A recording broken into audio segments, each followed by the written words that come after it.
We're making gluten-free oat flour pancakes that taste like cinnamon rolls. They get a protein boost from cottage cheese and have a delicious maple cream cheese swirl on top. Hello, my name is Nicole Bonilla, and if you love healthy recipes to our favorite foods, then you are in the right place. Now you're welcome to jot down these ingredients as we go along, or you can click on the link that's in the video description below, and that will take you to the full recipe with all the details, including nutrition facts, ingredients and substitutions, and frequently asked questions. Now to make these pancakes, we'll start by mixing together our cinnamon swirl. So I've just taken 3 tablespoons of butter and then just lightly melted them in the microwave. And then I'll add 3 tablespoons of some coconut sugar. You could also use brown sugar if you like, and about 3 pinches of salt. And I'll just mix this together. And then you can pour this into a piping bag or just a little snack bag like I have. So I'm just gonna dump this right in, press out the air and seal the bag. And then we'll just let this hang out till we have our pancake batter ready. I love using cottage cheese in pancakes because not only does it give it a protein boost, but it also gives it really delicious flavor and makes them extra kind of fluffy.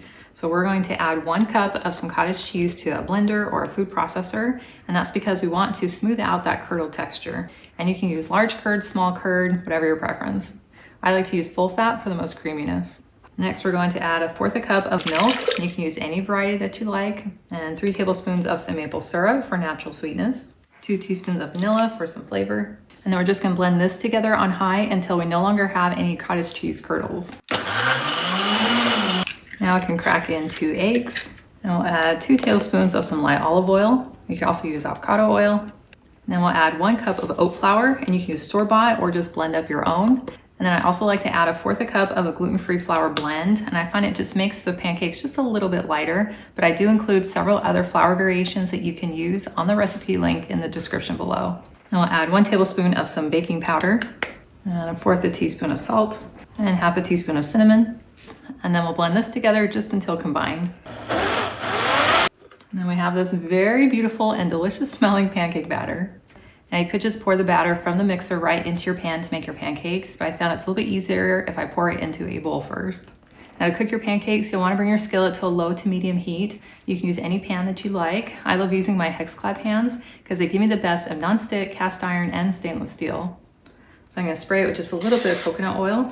So we're just going to pour in about 1/4 cup of batter. I'm going to put a lid on top just to help it cook through a little bit faster. And as soon as we start to see some bubbles, and then we'll go get our little bag of cinnamon, and we're gonna just clip off the corner. We'll come in with a quick swirl of our cinnamon butter mixture, and then we'll give it about another 30 seconds till it's nice and toasty on the bottom. Go ahead and get our spatula underneath. Give it a good flip, and let it go for about another minute until it's nice and toasty on the bottom. And as that butter cinnamon mixture makes its way to the edges, it's gonna start to bubble up and get really caramelized and delicious. And it's really important keeping our heat on low so that it doesn't overcook and burn. Go ahead and flip that over, and we have this adorable swirled pancake. We'll just transfer this to our board to cool, and then we'll repeat for the rest of our batter. And then we're left with a dozen cinnamon roll pancakes and a kitchen that smells unbelievable. Now you could top these however you like, but I love making a really simple cream cheese and maple syrup blend that tastes like a cinnamon roll frosting. Now you can use regular cottage cheese, but I find the whipped cottage cheese has a really great texture. Then I'm going to add 2 tablespoons of maple syrup and a pinch of salt. And then we'll just blend this on high. That looks perfect. Then we just need a pancake and some of our cream cheese swirl.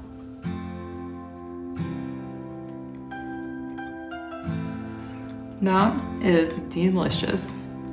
That has everything you love about pancakes and cinnamon roll all blended into one. I love that little crispiness you get as soon as you bite into the pancake that's coming from that butter and the sugar that cooked together. And it's a perfect amount of cinnamon. And I love that little bit of tang coming in from the cream cheese on top. And I would have never guessed there was cottage cheese in the batter. Well, thank you so much for joining me today in my kitchen. And I've included the link to the full recipe, and it's in the video description below. And that will take you to my website, gentletummy.com. And I also invite you to like and subscribe to my channel if you haven't already. And I invite you to join me again in my kitchen.